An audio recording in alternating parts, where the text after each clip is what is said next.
اعلی حضرت مفتی اعظم حجت الاسلام بریلی تجھے سلام۔ السلام علیکم ورحمۃ اللہ تعالی وبرکاتہ۔ مرکز اہل سنت جامعہ رضویہ منظر اسلام کے یوٹیوب چینل ہم سبق درس نظامی میں آپ کا خیر مقدم ہے۔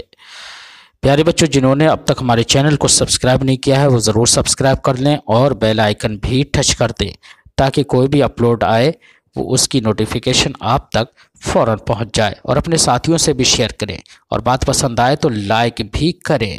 اب آپ کے سامنے شرح تہذیب کی تلخیص جو امداد اللبیب لفہم التہذیب کے نام سے ہے، اس کتاب کو پڑھائیں گے مفتی محمد قمر صاحب۔ آپ ان کو بغور سماعت فرمائیں۔ بسم اللہ الرحمن الرحیم۔ فصل الاستقراء تصفح الجزئیات لاثبات حکم کلی۔ یہ فصل جناب والا استقراء کے بیان میں ہے۔ استقراء کس کو کہتے ہیں کہ جزئیات کو تلاش کرنا ہے حکم کلی کو ثابت کرنے کے لیے، جزئیات کو تلاش کرنا ہے کائی کے لیے،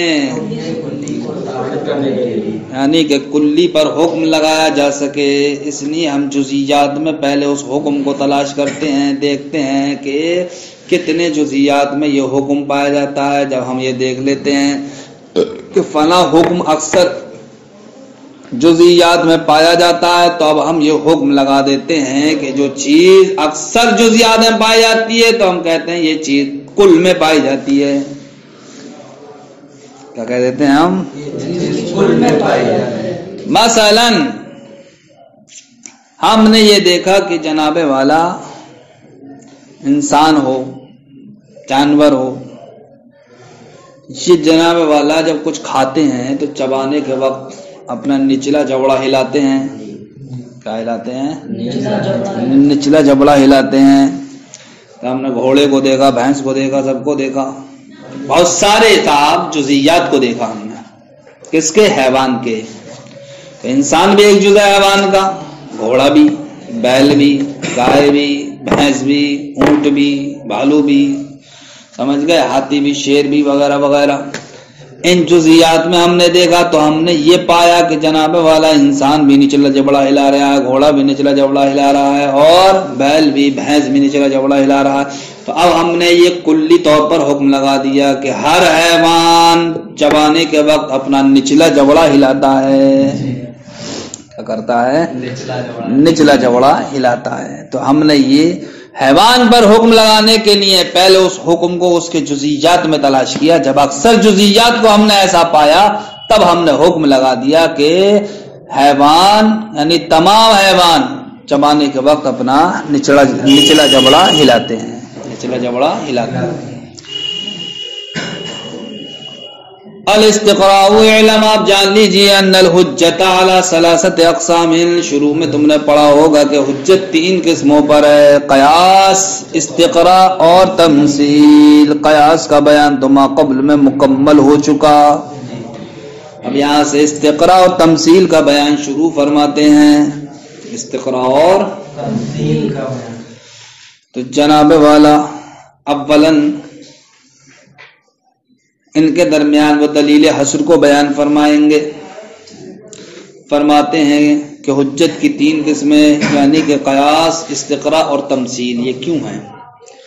یہ اس لیے ہے کہ استدلال کرنے والا کسی چیز کے لیے کسی چیز کے ثبوت سے دوسری چیز کے ثبوت پر جو استدلال کرتا ہے وہ یا تو کلی کے حال سے جزئیات کے حال پر کرتا ہے، یعنی کہ کوئی انسان کسی شے کے لیے کسی شے کو ثابت کرنا چاہتا ہے، کسی شے کے لیے کسی شے کے ثبوت سے، سمجھ گئے، دوسری شے پر ثبوت کا حکم لگانا چاہتا ہے، تو یا تو اس کی پہلی صورت یہ نکلے گی کہ وہ کلی کے حال سے جزئیات کے حال،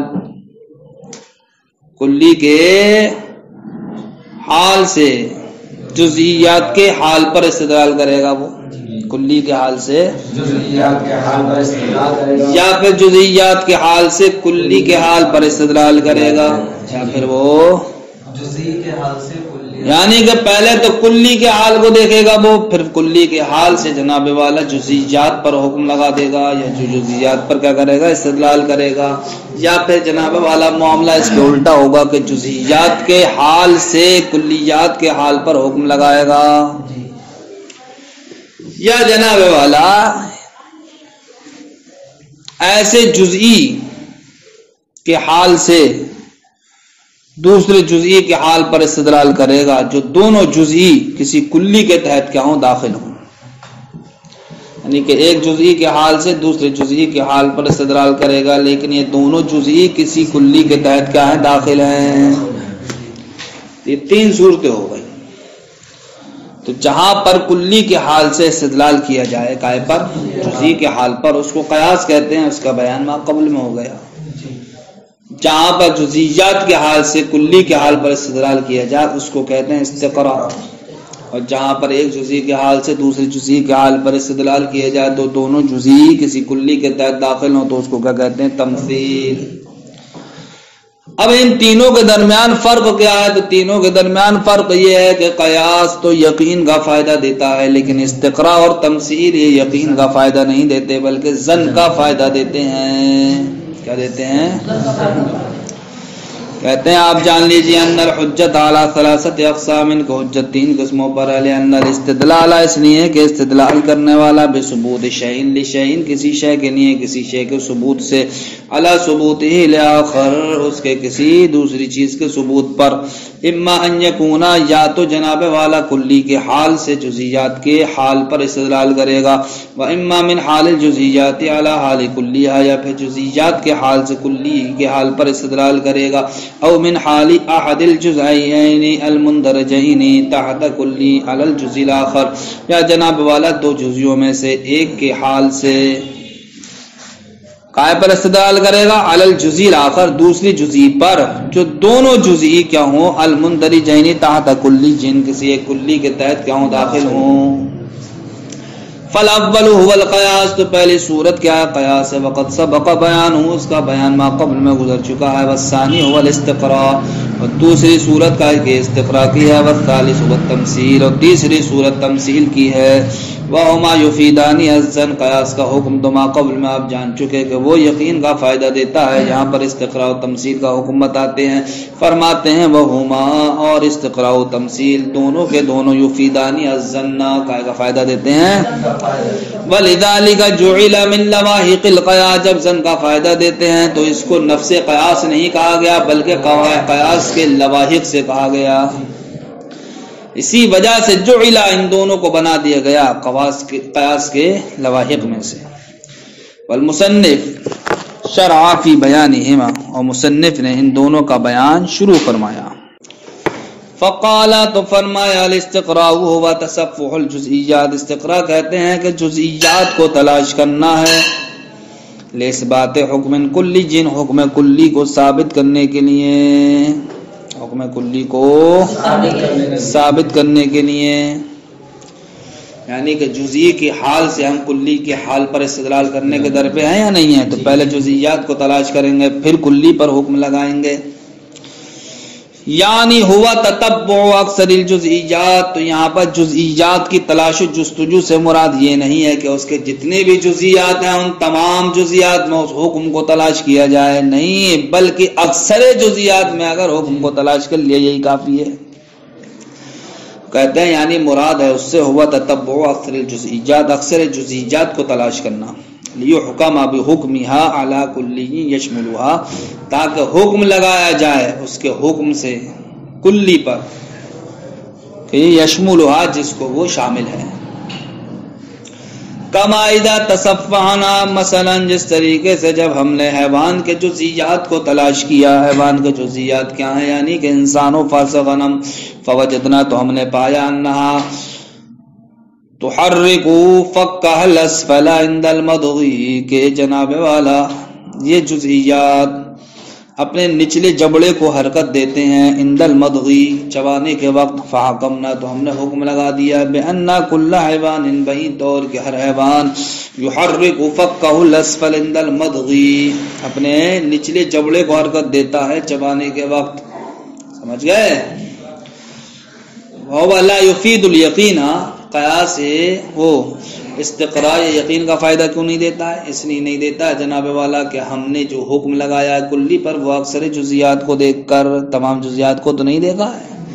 ہو سکتا ہے کوئی جزی ایسی ہو کہ جس کے اندر حکم اس کے برخلاف پایا جاتا ہو، جو حکم اکثر جزیات میں پایا جا رہا ہے۔ بتاؤ، ہو سکتا نہیں ہو سکتا؟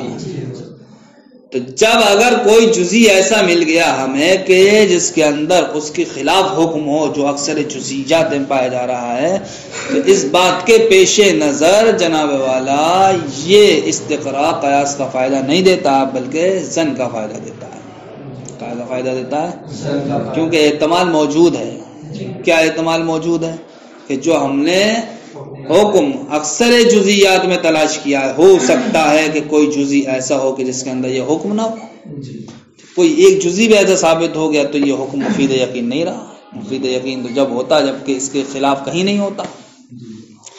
اس لیے استقراء یہ یقین کا فائدہ نہیں دیتا۔ وَلَا يُفِيدُ الْيَقِينَ استقراء یقین کا فائدہ نہیں دیتا، لِجَوَازِ اس بات کے جائز ہونے کی وجہ سے أَن يُوجَدَ جُزْءٌ کہ کہیں کوئی جزی پایا جائے لم يُسْتَقْرَ کہ جس میں تلاش ایسا جزی پایا جائے کہ جس کو تلاش نہیں کیا گیا تھا، وَيَكُونُ حُكْمُهُ مُخَالِفًا اور اس کا حکم کیا مخالف ہو اس کے کہ اس تقریہ کے جن جزیات کو تلاش کر لیا گیا، جن جزیات کو تلاش کر لیا گیا۔ تو اب جس طریقے سے ہم سنتے ہیں فی التمساح فی التمساح قائم ہے گھڑیال میں، قائم ہے گھڑیال میں، کہ گھڑیال جناب والا ہم سنتے ہیں کہ وہ چبانے کے وقت اپنا نچلا جبڑا نہیں بلکہ اوپر والا جبڑا ہلاتا ہے۔ تو یہ دیکھو بھائی گھڑیال بھی حیوان کا ایک جز ہے یا نہیں؟ اس جز کے اندر اس حکم کے خلاف حکم پایا جا رہا ہے جو اکثر جزیات میں پایا جا رہا ہے، اس لیے جناب والا استقراء یہ مفید یقین نہیں ہے۔ وَالتَّصَفُّ النَّظْرُ عَلَى سَبِيلِ الْمُبَالَغَةِ تصفُّ یعنی کہ جو چھٹائی کرنا، آپ کو غور و فکر کرنا ہے، تلاش جستجو کرنا ہے، تو تصفُّ کہتے ہیں مبالغے کے طریقے پر نظر کرنے کو۔ سمجھ یہ نہیں اوپر ہی نظر سے دیکھ لیا، تھوڑی گہرائی سے دیکھنا، گہرائی سے دیکھنا۔ چلو بھائی، السلام علیکم۔